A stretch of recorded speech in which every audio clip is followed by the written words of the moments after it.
Hi, I'm Jen Candlish, Communications Director at Kelley. And I'm Andy Patrick. I'm Director of Experience Design at Kelley. And we're really excited to talk to you today about the latest trends in digital experience. And we know when it comes to building material brands, and especially, brands who are looking to grow their presence and really strengthen what they're doing in the digital space, having a look at those trends is extremely important and really understanding, what those expectations are when it comes to a brand operating in the digital atmosphere. And I also know when it comes to building material brands, we have a lot of brands out there that are still reeling from the pandemic and the recent kind of digitization and jumping to that online, whether it's online purchasing or the fact that a lot of that buyer's journey now exists in the online universe. A lot of brands are still kind of catching up. So I think digging into what we're doing today and looking at these trends and these best practices and what's happening right now in the digital marketing world is really going to be a good leg up for a lot of brands looking to expand and enhance what they're doing. And I know that you have a certain perspective on that as well when it comes to looking at trends. Yeah. So when you're talking about you're talking about what consumers expect. So our consumers nowadays, ever since basically the beginning of like social media, when Uber came out and things like that, like we have these higher expectations of digital experiences, and that's only grown over time. Like over the past few years when COVID happened, that obviously skyrocketed. So everything was digital. If you were looking for food, like to order food, like to get delivered to your home, you would have to be using an app. And if that app wasn't seamless, then you wouldn't use that app. You would go on and use another app. So our expectations, because of all of this digitization of our behavior and because of us not being able to get out of our houses, like it's only just heightened our expectations to the point that like we now expect and need a great digital experience. And because of these heightened expectations, this is why trends come around. So every year we talk about these adoptions of things, and like that's why it becomes a trend. So the more people that are adopting things and like the kind of upwards trend of adoption, that's what we're going to talk about today. And it's interesting because I think a lot of brands, especially in the B2B space, might think that they're a little separate from that. Well, that's happening more in B2C, or as you mentioned, food apps, things like that we experience in our daily lives. Yep. But that only heightens that expectation still in the business world. We're not immune to that. We're not kind of separate from those expectations when it comes to B2B, as much as, we're ordering that food or we're making those purchases from our home. A lot of people still expect that to translate into their business world and the hat that they put on when they step into their roles and when they need to go purchasing products for their operations. And so, building material brands need to be on top of that in order to stay relevant. Yeah, you don't just come home and take your B2B hat off and go and order food.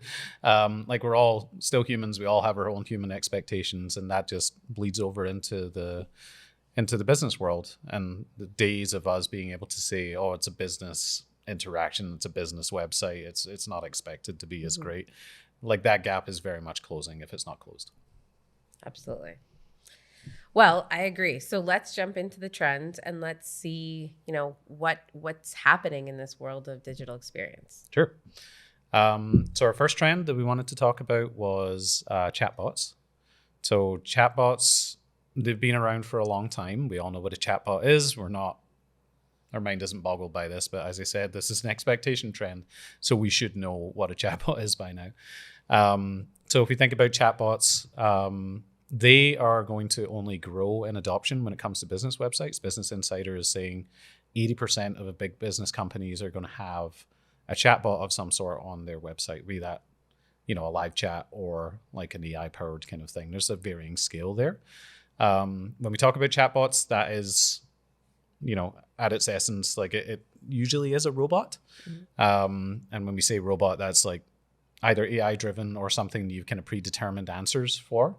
You can take people through either like a flow where you say, like, they're probably going to have like all of this bank of questions that they're probably going to ask, and we give it predetermined answers, and then you can take them through a kind of flow like that. Or you can have AI powered. We all know about the advancements of Chat GPT and Bard and things like that. Mm-hmm. Like AI has been around in chatbots for a little while now, and it's only going to get better, obviously, with these advancements. People are going to start to battle for that space. So we're going to end up with very intelligent chatbots as well. Mm-hmm. Or you can have like anything as simple as like something that just messages your sales team. And it's just like very much like a text kind of based conversation that you can have. And that's kind of like what we see as like a basic entry into this. But it means you have to have staffing around that. And obviously we all have staffing concerns, like coming into this kind of recession era, you're seeing a lot of people being laid off. So that's why the popularity of chatbots is only going to rocket. And so there is that kind of spectrum of how involved you can get as a brand in these kind of tools. Okay. For sure. And because that spectrum is there because it's obviously like how much you want to be able to put like a human behind it or how much investment you want to put behind it. But at the root of it, we're giving our consumers and our users a way to communicate with you that isn't like, I want to send an email or pick up the phone and call. Like we're seeing more of an aversion to calling people nowadays because we're all like on our phones and texting and sending emails now. People are scared of human interaction. So yeah, like we're seeing more and more of that, like giving them another avenue to be able to talk to you and ask questions. And that's what a chatbot does. Yeah. And that's such a great point. That's, people are expecting that interaction. And I think it's also really relevant for building material brands because we know that a lot of, builders, contractors, they're on the job site during the day and they're often doing their research at night. And they're often, reaching out to brands or getting their questions answered in those off hours where you might not be able to reach a sales agent or customer service. So having that ability, I think, is really important for this segment. How do you find, or do you find that there's any kind of examples or kind of key ways that brands are using this? So that's exactly the root of it, is just being able to ask those complicated questions or something that might be a little bit more niche. On a project that you wouldn't necessarily always have as like general content on a website. There's only so much you can cover, right? Like when you're putting information out there on like a website or a digital experience in an app or whatever, like you're never going to have absolutely every single answer. And I think that's where the chatbot definitely comes in, and also for that research where somebody wants a quick answer and things like that. So as an example, like Pan Pacific Mechanical, they set up like a little chatbot, and they can kind of customers can kind of keep an eye on like job costs, like how it's running, timelines and things like that. And that's the kind of stuff that keeps you awake at night, right? Like that's the stuff that you're just kind of waking up at 10 o'clock kind of going, oh, is the cost on that job going okay? Like that's the kind of thing that you're going to have to, or you're going to want to be able to ask a question just to put your mind at ease. You can go on and you can use a chatbot for things like that. That's a really great point. I always think about these chatbots or these experiences when it comes to information gathering, which we know that they're always good for when you're kind of seeking questions and site navigation and how to get kind of specs and all of that you need. But I think that's a really great point that these can also help the experience throughout the journey. Like you said, kind of what are those hours on that project? What is the cost? Things like that. I think that's a really good element that more brands can start to include in their tools. So for brands that are looking at chatbots and maybe they're already involved in chatbots, or maybe they are looking to add them, what does that experience look like for them? How do they start to incorporate that in their digital experience? Yeah, so you don't need to dive in with 2 feet and like go full hog and like have like your next chat GPT chatbot on your website. Like we're not saying that. It's as long as you're giving that avenue for people to be able to communicate with you in a different way and something that's expected, then like that's at least a good kind of first step. Like you can take the very minimal effort, like get somebody on the other end of it talking to you kind of approach. Or you can take something like a little bit further on with that, where you can involve like a UX designer like myself, and you can start to plan out like a typical kind of question flow and things like that and have it kind of pre-populated. Or you can, if you really want to, you can go to the AI end of things. Obviously, each of these kind of comes with a caveat. Like if you are going to have a person on the end of the line, to answer questions, you're still looking at business hours. Like you're still looking at the same kind of problem where if you called the company, they might not be there. So sometimes it is a kind of good approach to have like both. You can have a little bit of pre-populated answers. It can help you a little bit. And then like it pushes you to a person to answer the question. And sometimes that's not right away. It's the next day. But yeah, like the whole root of all of this is just to dip your toes in and kind of give it a start and see how it goes. And as you're using it, you'll kind of get a better sense of what people are looking for and what they ask. And then you'll kind of know what kind of support you need as you start to grow that kind of operation. And like if people don't use it, like I would be very surprised if they don't, but at least if you take a small kind of investment in it and you try it out and then you realize that people aren't using it, then you can always turn it off and you haven't blown your budgets. I think there's a lot of learning from that too. The questions that are being asked, the insights that you're gaining. I mean, that's always so valuable, right? To get ahead of that content and to be continuously creating those answers and that providing that information that's going to be helpful for your audience. Big time. And if people are asking it a lot, you got to put that content onto your website, basically. Because like they're looking for it often and you can get ahead of that without them having to even ask the question. Yeah. Wonderful insight. That's great. Okay. I'm excited to hear about number 2. What's our next trend?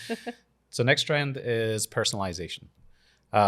So if we were to talk about personalization, if you were to think about like the last time that you were on Amazon, for example, and a lot of our examples are going to be B2C examples, but don't worry, we'll get to B2B examples later on. But if you were to think about Amazon and if you were on looking at like, say some sort of item that you were interested in, like you were going to go buy a hat. If you're looking at that hat, we know, or we as Amazon would know the other consumers that have looked at this hat, what other hats that they were interested in, or what other items they kind of went from the hat to this next one. And the way that we digitally learn that behavior is called machine learning.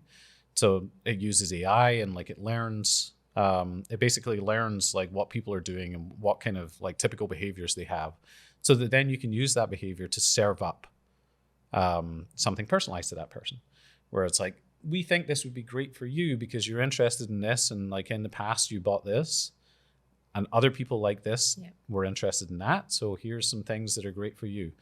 And that, as a person, that makes you feel like they're speaking to you on your level. That's personalization. It's not just saying, hi Jen, like welcome to our experience. It's actually serving up content that makes sense for you, knowing who you are. Right. And so then, as you mentioned, bringing that into the B2B, I hear a lot of clients all the time, well, that's more of a B2C thing. And how would we even get involved with that? And even listening to you talk about that, there's a lot of kind of exciting or inspiring ways that brands can. I mean, any type of building material product that has color, style, things like that, you can always, serve up those most popular colors, most viewed colors, trend worthy styles, right? In relation to the searches that they're doing for their businesses. Yeah, you give them a personalized recommendation. Like everybody loves, especially when it comes to colors, they want the fashionable colors. Like, I won't say everybody, I'm not fashionable. But like they want to know what other people are interested in, what colors are they combining it with, like that kind of thing, especially when it comes to paint and things like that. Like that's something that we as consumers look for, and like also we as businesses are looking for things that like apply to our business as well. So like if somebody else has done this and they're like, yeah, this worked for me, and multiple people have done that, then you as a person, like you're going to want that recommendation. You're going to want to say like, oh, like mixing together these two panels worked perfectly for like hundreds of other people, so I want to know about that. Those personalization recommendations are like key to you being able to make that sale. I love that. And that's something that's so valuable for contractors, builders, even architects, and designers obviously have their own approach to it, but all of those audience members who aren't necessarily design first, they're more about kind of that function, but bringing that element of, these are the trend worthy, these are what everyone's looking at, this is how other kind of buyers have combined that or created that look, I think is an added value that they can bring to their own customers beyond, this is how we're going to build this building for you. I think that's a really great point. Yep. And like even myself as a designer, like we hang out on like award-winning sites, like trend sites, things like that. Like we're interested in the latest stuff, right? Like that's the root of being a designer. And so if you think about that applying to architects and things like that, do you think they just magically come up with that in their head? No, they're looking at trends, they're looking at suggestions, they're talking to people, they're gathering insight, they're gathering inspiration. Like that's like it applies to everybody. Like we're all just looking for that inspiration. Yeah, exactly. And even going back to, suggesting those alternatives or suggesting products like theirs, of course, like we said, it can be that color, that design, those different styles, but then it can also be kind of, alternatives to what they're looking at, right? Is it something that's going to make their product better? Is it part of a system that maybe isn't necessarily always recommended or packaged together, but can kind of help the performance of a certain product, a certain accessory or things like that can kind of build on that experience and what they're doing for their customers? I think that's all really good for us to kind of get creative and think about how are those ways that we can use our building brands and our products and create more of a personalized experience. I think that's really exciting for brands moving forward. Yeah, at its core, it's really like you tapping into your customers' like way of thinking, like and helping them, like giving them suggestions that feel like you're in their head. Mm-hmm. And that's what personalization is at its core. It's like we know what you're looking for because like we understand how you think, and we're going to serve it up to you and make your life easier. I love that.